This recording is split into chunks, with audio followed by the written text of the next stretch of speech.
Hey guys, Geekopoly, we are back. We've got all sorts of news about Dark Shadows, Dark Knight, Avengers, Star Wars, Doctor Who, and a brand new show on Eyes on Orlando that I think you're really gonna dig.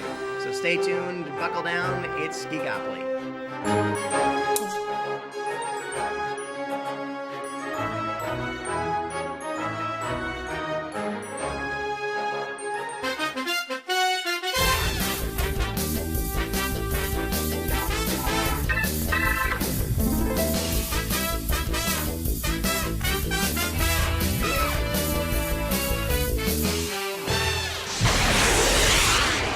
Welcome back to Geekopoly. We've been gone for a while.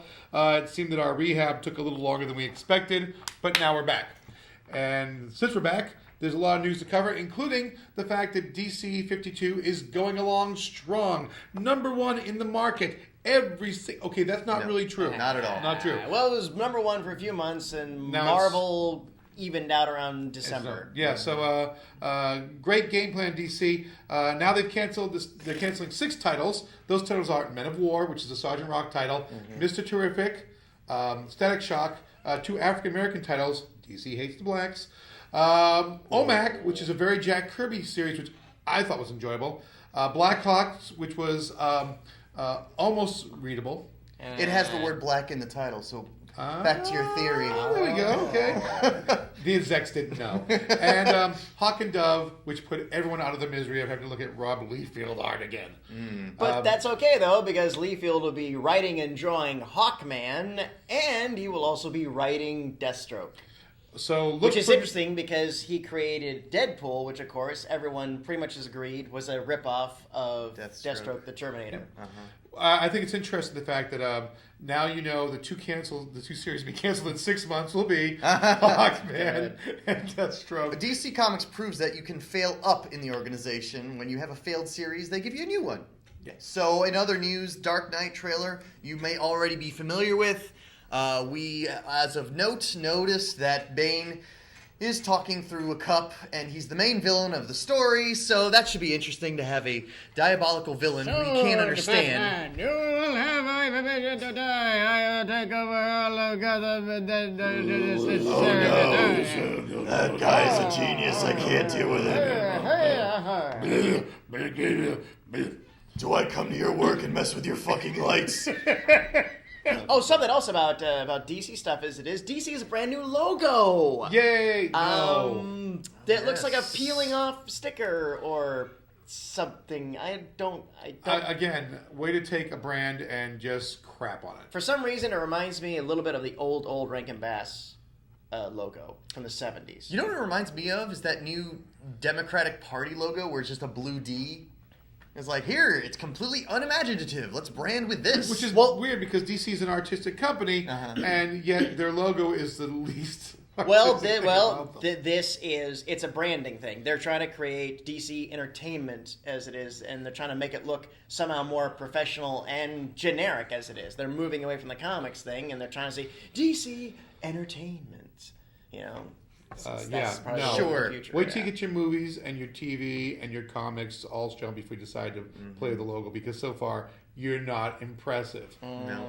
Marvel is kicking your ass in movies. Deal with it. Yep.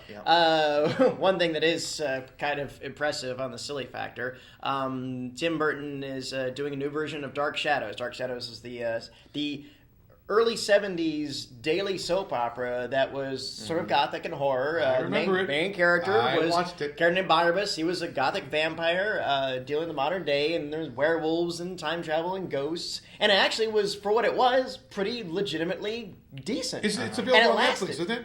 You can watch it on Netflix. So. Yeah, I mean, and it lasted several years, and it really, really was quite decent for its time. One thing's for sure, though, Johnny Depp definitely looks better than the Ben Cross version in the early 90s. There was also a TV remake of Dark Shadows. And Ben Cross was a total dick to Dark Shadows fans. I mean, right out of the gate, he was like, your fan clubs are stupid. Why would you have a fan club for this sort of thing? I mean, that was an interview he gave in TV Guide. I read it, and I was just like, whoa, what a prick. And sure enough, the show got canceled after, less than a season. So. Well, excellent. He got what he deserved. Yes, and then it took him 12 years later, and he played Spock's dad, Well, if you're a Doctor Who fan, good news. You can actually play the Doctor coming up in the Doctor Who The Eternity Clock, available for PS3, and that'll be in March of this year, followed with a PC version coming out soon after that. It'll be based on the Matt Smith Doctor. You can play either the Doctor or Riversong.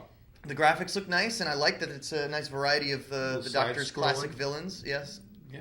Now, if they had different skins so you could play all the Doctors with different bonuses for each one, who knows? That would be mint. That would be right up there with the Doctor Who pinball game.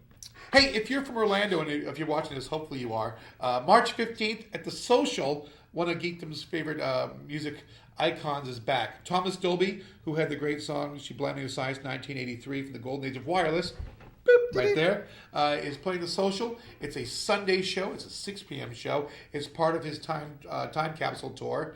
I'm excited about this. If you're not a big Thomas Dolby fan, if you don't know what he did, take a listen to some of his old music from the 80s, or pick up his new CD, Map of the Floating City, download. I bet George Lucas hates Thomas Dolby. You know what? Because of Howard the Duck? That's not Thomas Dolby's fault. He wrote the soundtrack, and the soundtrack was the best thing about that movie. Did he write that song at the end? Howard, yes, the Duck. And he picked the band out, and he worked with her, and he's actually in the movie. If you watch the movie, he's the beatnik bartender. Yeah, but say, yeah. Yeah. Hey, the guys, there's an Avengers movie coming out. What? Yeah, really? Tell us more. With actors and all this other. No, the neat thing is that Avengers are really starting to rev up. We're starting to see the hype for it. We might have to actually watch the Super Bowl because we might have to watch the Super Bowl. You don't watch the Super Bowl every year? I go to the movies. Commercials and halftime show. I don't watch things for commercials. That's like taking a plane to Ohio just to get a free bag of peanuts. I love free peanuts. I agree with Patrick there, but then again, I do like to watch the actual game and not the commercials. But go on. But I just until Miami Dolphins go back in, that ain't gonna happen anytime soon. But the main thing is that we're starting to see some of the action figures. We're starting to see rumors are flying tremendously about it. And I mean, I'm really getting pumped for this. I haven't been this pumped for a movie since the original '89 Michael Keaton Batman movie because it's really starting to. I got my fingers crossed, and I try to keep my hopes in checks about all these things. So I'm just psyched to see Captain America and Iron Man lock horns. Mm-hmm. I'm really psyched to see that because they're both such great. Chris Evans and Robert Downey have played those characters so damn well. I am so interested in seeing their interplay and their relationship and their rivalry over who's going to really be in charge of the Avengers. Mm-hmm. I think that's going to be a lot of fun. I think Thor's going to be a nice little foil just because of the way that character is and how he's going to relate to those other two characters. And then Hulk, just throw the Hulk into the mix and rile everybody up. I mean, that's going to be great, I think. I think the one weak spot we're looking at is Scarlett Johansson, but she's still really nice to look at in the outfit. Mm-hmm. And they always give her like little poses, so it's like, here, do a pose. Jeremy Renner. She's probably going to get, because it's Joss Whedon, she's probably going to get much more prominence than she probably should, theoretically, but I can live with it. But Jeremy Renner playing Hawkeye, who was great in Ghost Protocol. Okay. I think he's going to... Well, again, his brief cameo in Thor, I think he's really going to stand out. Yeah. So I'm looking forward to that. I'm looking forward to the whole thing. I haven't... Here's what's brilliant about this movie is the fact that our main characters already have movies establishing their origins before we go into this movie. So we don't suffer from the fact that we have to waste the whole first act. A cast of characters and be subjected to two-dimensional characters all butting heads in the middle of a movie. Yep. So we can bypass all that and just get to the meat of the plot. We even have the villain. The villain's already set. Yeah. Thank you for that. Yeah. The Avengers movies is kind of forcing Marvel to clean up their act. The past couple of years, ever since Civil War and all that stuff as it is, the characters have gone down this dark path, which I think is kind of against the grain of the true interpretations as it is. I think these movies are kind of forcing them to get back on track to what they are. One example of what your point is Steve Rogers being Captain America again. Yes. Steve Rogers had to be Captain America in the comic books because he was in the movie. Right. For however many years, Bucky took on the mantle. In fact, Steve Rogers was dead for a long period of time. That couldn't remain. He got better. He got better, and Bucky got worse. Hey, coming up after the break, we have an interview with the guys from Bounty Inner Orbs, which is new show on Eyes on Orlando. So stay tuned for that. Mm-hmm.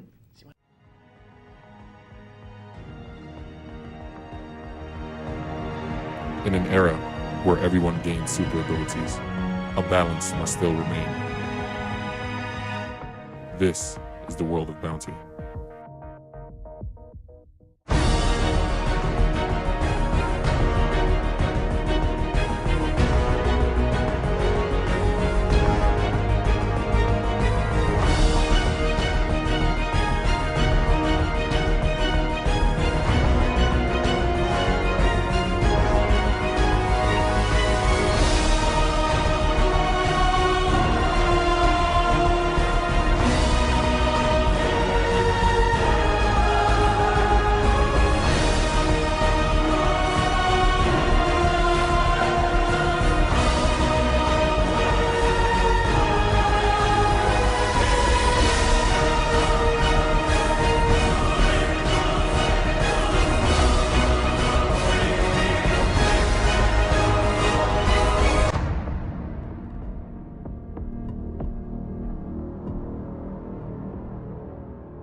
All right, I'm here with Andrew and Marcus from the new series Bounty Inner Orbs. Hey, how you guys doing? How you doing? Great, how are you? Awesome. So, in summary, how would you describe this show?